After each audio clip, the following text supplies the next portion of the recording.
Siempre brothers, ¿qué tal estamos? ¿Bien? ¿Mal? ¿In the middle? Bueno, hoy voy a explicaros algo bastante interesante, porque en el último vídeo hablamos sobre los isomorfismos, y me dejó pensando en algo que había leído en un libro. Lo que leí es algo muy relacionado con el concepto de isomorfismo, de hecho, totalmente relacionado. Y es básicamente algo que os va a dejar locos, ¿vale? Y sentaros, por favor, porque os vais a caer de culo cuando escuchéis esto. Y es que en la secundaria nos han engañado, chicos. Los números reales no son un subconjunto de los números complejos. Y los números naturales tampoco son un subconjunto de los números enteros. Sí, lo sé, estaréis flipando. Y sí, habréis visto esto en la miniatura, y estáis rayándoos, y diréis, vale, ¿y cuál es el elemento de los números reales que no están en los números complejos? Son todos. No hay ningún elemento de los números reales que esté en el conjunto de los números complejos.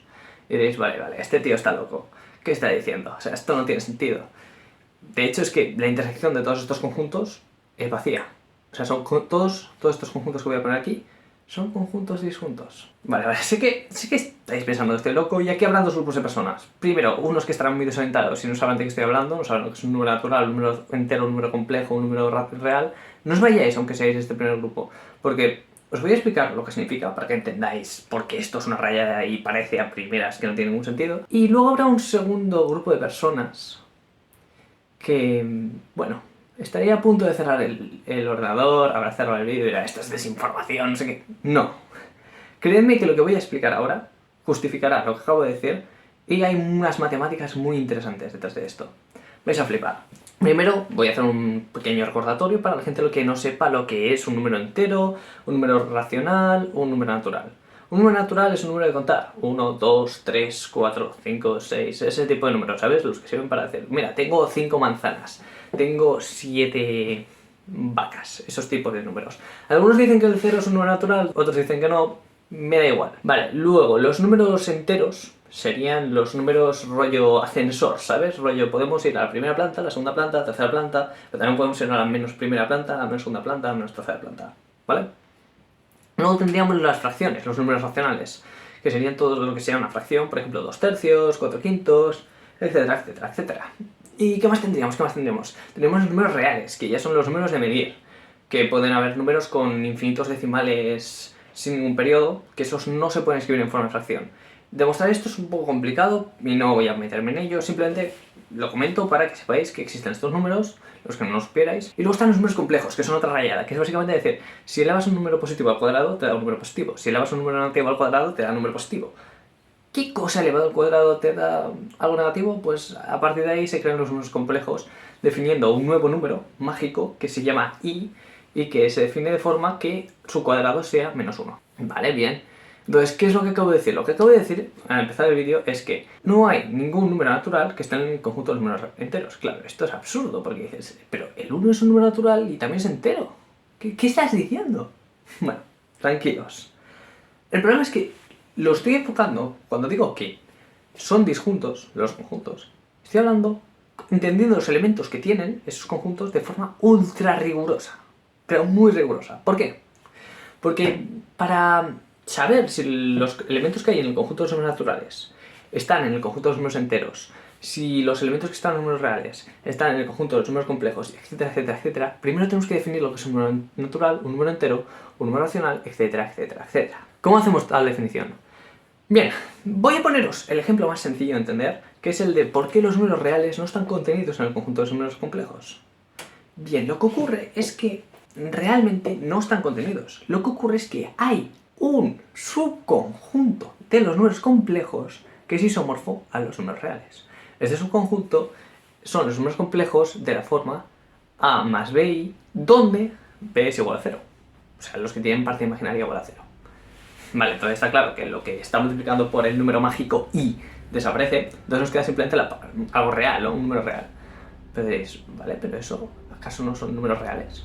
No, porque al ser un subconjunto de C, al considerarlo como un número complejo, realmente será un vector, aunque esté plasmado en una recta, aunque todos esos elementos pertenezcan a la misma recta. Los elementos de esa recta serán vectores bidimensionales. Claro, bidimensionales porque están plasmados en la recta, pero tendrán dos coordenadas, una de las cuales será 0. ¿Entendéis la idea? Sin embargo, un punto de la recta real simplemente es un punto de la recta real. No es el mismo tipo de objeto. Entonces, son objetos distintos aunque sean isomorfos. Por eso normalmente se considera que los números reales están contenidos en los complejos. ¿Por qué? Porque estamos considerando como números reales ese subcuerpo de los complejos isomorfos a los números reales. Y de esta forma se hace lo mismo con los racionales y con los enteros. Por ejemplo, ¿cómo se definen los números racionales? Un número racional se define como una clase de equivalencia de pares de números enteros. ¿Cómo que una clase de equivalencia? ¿Qué es una clase de equivalencia? Una clase de equivalencia es simplemente un conjunto donde todos los elementos que dentro de ese conjunto tienen cierta propiedad en común. Por ejemplo, podríamos definir la clase de equivalencia 1 módulo 3. ¿Qué significa esto? Significa todos los números que si los divides entre 3 te da el resto 1. Entonces, estos tienen en común esa propiedad, por eso son en cierta manera equivalentes, no tienen nada que ver. Uno es 4, otro es 13, etcétera, etcétera, y son números que no tienen nada que ver, pero una propiedad en común, aunque es una propiedad súper random. Y así podemos definir una clase de equivalencia que sería la clase de equivalencia de las fracciones. Por ejemplo, la fracción 3 medios es equivalente a la fracción 6 cuartos, que es equivalente a la fracción 18 doceavos. 18 doceavos. Entonces, puedes ver que estamos definiendo los números racionales como clases de equivalencia en el conjunto z por z.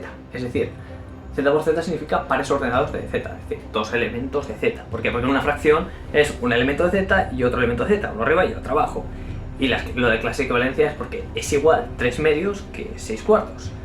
Todo posible múltiplos, de forma que al dividirlo entre algún k, arriba y abajo, te dé 3 cuartos, pues será el mismo valor que 3 cuartos, teniendo como un número racional. Entonces vemos que los números racionales en verdad serían clases de equivalencia en z cuadrado, mientras que los números de z son elementos de z, o sea, son cosas totalmente distintas. Por mucho que haya un isomorfismo en un subconjunto de uno con el otro, no es lo mismo. Lo mismo ocurre con los naturales y los enteros. Se puede definir los enteros a partir de una clase de equivalencia en n cuadrado. Os reto a intentar hacerlo, no es complicado, pero hay que darle un poco al... Y luego los números reales se definen de una forma muy loca a partir de los números racionales. Un número real se puede definir de varias formas. Una forma es la de cortaduras de Zedkin, otra forma es la del límite de Cauchy. Son formas de construcción de conjuntos bastante complicadas y complejas para el propósito de este vídeo. Simplemente quería explicaros eso, que básicamente estos conjuntos, en cierta manera, son disjuntos. Eso no quiere decir que vayamos a considerar el 90% de veces pues que uno está conteniendo en otro. Ahora habrá gente que está diciendo, bueno, pero eso podemos definirlo como queramos realmente, mientras se cumplan las propiedades que queremos que se cumplan. Por ejemplo, puedes definir los números complejos y definir los números reales como un subconjunto de estos. Ese subconjunto de C que habíamos dicho que era isomorfo a los reales, lo podríamos definir como los propios números reales, es decir, estos son los números reales.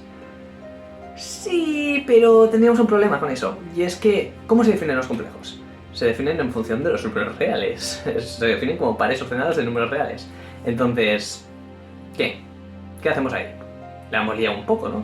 Porque estamos definiendo los complejos a partir de los reales y los reales a partir de los complejos. Esto es lo que en matemáticas se llama circularidad, y eso queremos evitarlo, porque ¿de qué nos sirve decir? Demuéstrame esto, vale, te lo demuestro, te demuestro A utilizando B, vale, ahora demuéstrame B, vale, te demuestro B utilizando A. ¿Sabes lo que te quiero decir? Aquí podría decirte cualquier proposición falsa y cualquier otra proposición falsa y decirte, no, es que esta proposición falsa se demuestra con esta otra proposición falsa y esta otra proposición falsa se demuestra con la primera proposición falsa. Y entrar en un bucle, bimba, bimba, bimba, bimba. Eso es como el chiste del que está escribiendo una tesis doctoral y no se le ocurre cómo demostrar lo que quiere demostrar y dice, bueno, pondré que esto lo he demostrado en un artículo. Y luego en el artículo dice, pondré que esto lo he demostrado en la tesis doctoral. Y todo el mundo, así en bucle. Como entenderás, eso no aporta mucho. En matemáticas se busca demostrarlo todo a partir de unos axiomas muy básicos. Entonces lo lógico es definir los números complejos a partir de los números reales. Los números reales a partir de los números racionales, los números racionales a partir de los números enteros y los números enteros a partir de los números naturales. Y los números naturales se definen a partir de 5 axiomas. Son los llamados axiomas de Peano. Quizá hay otras formas de construir los números naturales, pero esta es la más frecuente. Básicamente, los axiomas son como siguen. El 0 es un número natural o el 1 es un número natural. Como he dicho antes, se puede definir a partir de 1 o a partir de 0. Tomemos 0, por ejemplo. No tengo una referencia en específico, ¿eh? Antes de que me fune nadie, cojo el 0 por coger uno de los dos, ¿vale? Ha sido una elección aleatoria, no me matéis. Vale, entonces, el primer axioma será 0 es un número natural.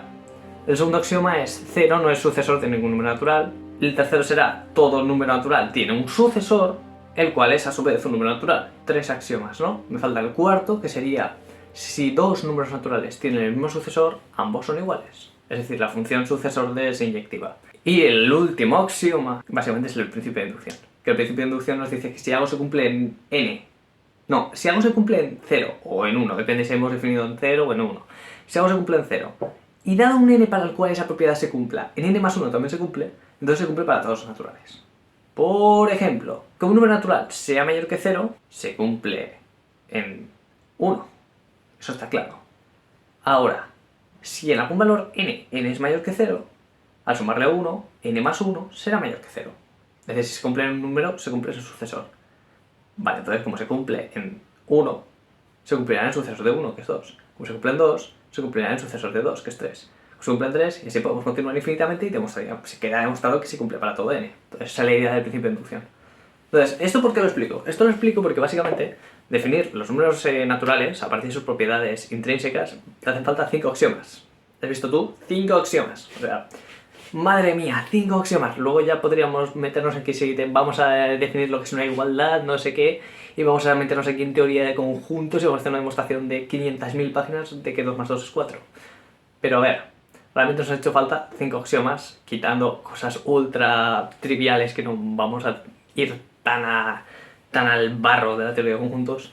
Nos han hecho falta 5 axiomillas. Sin embargo, si tuviéramos que definir los números complejos como el conjunto a partir del cual, como subconjuntos, cogeríamos los reales y tal, teníamos que mantener un montón de propiedades. Teníamos que mantener la propiedad distributiva, la propiedad no sé cuánto, un montón de propiedades, todas forzadas de golpe. O sea, la definición de números complejos, sin embargo, es mucho más sencilla si se define en función de los números reales.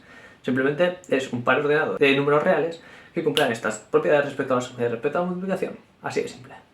Eso sería todo por el vídeo de hoy. Espero que os haya parecido interesante, espero que hayáis aprendido algo y nos vemos en el próximo vídeo.